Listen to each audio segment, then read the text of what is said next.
Everyone around her kept asking the same question. Why does she not just leave?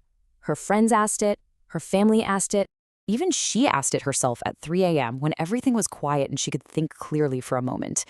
But here is what nobody asking that question understood. By the time you are deep inside a toxic relationship, the exit door does not look like freedom. It looks like losing the only person who ever made you feel completely alive. And today, we are going to explain exactly why that happens and why it has nothing to do with weakness. Okay, let's dive right into this. The very first reason people stay: loving a memory or falling for a ghost.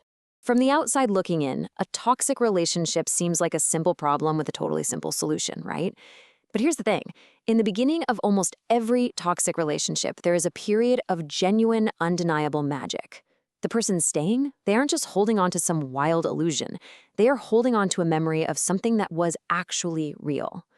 Picture someone late at night, scrolling through old photos and messages from the beginning of the relationship, trying to find where that person went. They are desperately comparing the person in those old photos to the person standing in front of them today, genuinely believing that if they can just find the right key, they can bring that original person back. But the absolute tragedy here is that the person they are waiting for is never coming back. Now, what's really interesting about this next part is how the brain actually gets tricked. Reason number 2, the chemistry of relief, understanding trauma bonding. Psychologists call this trauma bonding, and it is literally a visceral chemical addiction.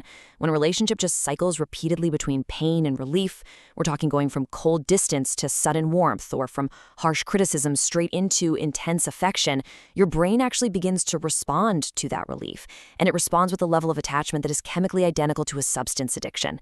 The good moments, they feel extraordinarily good, specifically because of how bad the bad moments were. So the absolute crucial point we have to understand here is that the brain isn't experiencing normal love anymore. It is experiencing the intense relief of pain ending. Let's put this into perspective. Imagine feeling an overwhelming rush of love and relief after a huge fight, when the other person suddenly becomes warm and apologetic again. You go from being completely emotionally shattered to suddenly feeling perfectly safe. That relief, repeated over and over in this totally unpredictable cycle, creates a bond that is genuinely as powerful and honestly as difficult to break as a physical addiction. Which brings us to our third psychological factor: the erosion of self, slowly shrinking your life. Now, this erosion, it doesn't happen overnight. It is a slow, systematic destruction of self-worth.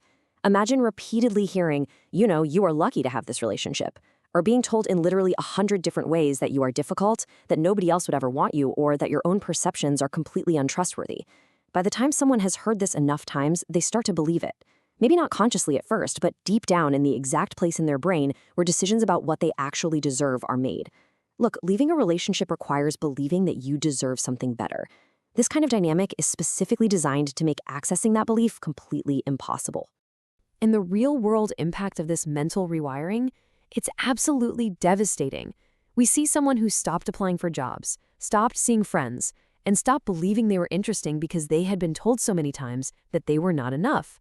Their entire world just shrinks to fit the exact dimensions their toxic partner allows, completely isolating them in the process. Let's move to our final 2 reasons and see how all of this builds together. Number 4, fear and weaponized hope, the anchors keeping them in place. These 2 forces work together to form the ultimate trap. First, let's look at the fear. And hey, it isn't always just the fear of physical harm, though obviously that is real and very serious. It's the concrete, everyday fear of what actually happens next. Think about someone who has run the math on leaving 100 times and knows it means losing the house, the shared friends, and possibly the children. They also fear that their partner's horrible predictions will actually come true, that nobody else will ever love them. Guys, these fears aren't irrational. They are based on real things that will actually happen. Leaving is genuinely one of the hardest things a person can do because the cost of leaving is real and immediate, while the benefit, well, that exists only in some vague future they can't even see yet. And then, right when that fear has them completely paralyzed, the other anchor drops: hope. Imagine someone looking at their situation and thinking, but last Tuesday was genuinely wonderful. They stay because last Tuesday was genuinely wonderful, and they need to believe that version of the relationship is still possible. This is perhaps the most tragic reason of all, because hope is supposed to be a good thing, right? But here, we're dealing with weaponized hope. The person staying, they aren't stupid, they aren't weak, they're someone who genuinely believes that people can change and that love is absolutely worth fighting for. That hope is real, it's deeply human. But their very human belief in love is used against them every single time the cycle resets and that good version of their partner reappears, just long enough to make leaving feel like giving up on something that was so close to being fixed. So, where do we go from here? Let's shift gears for our final paradigm shift, rebuilding what was taken. After looking at the memory, the chemistry, the slow erosion of self, the fear, and the hope, we really have to stop asking the wrong question. Why do they stay is the wrong question.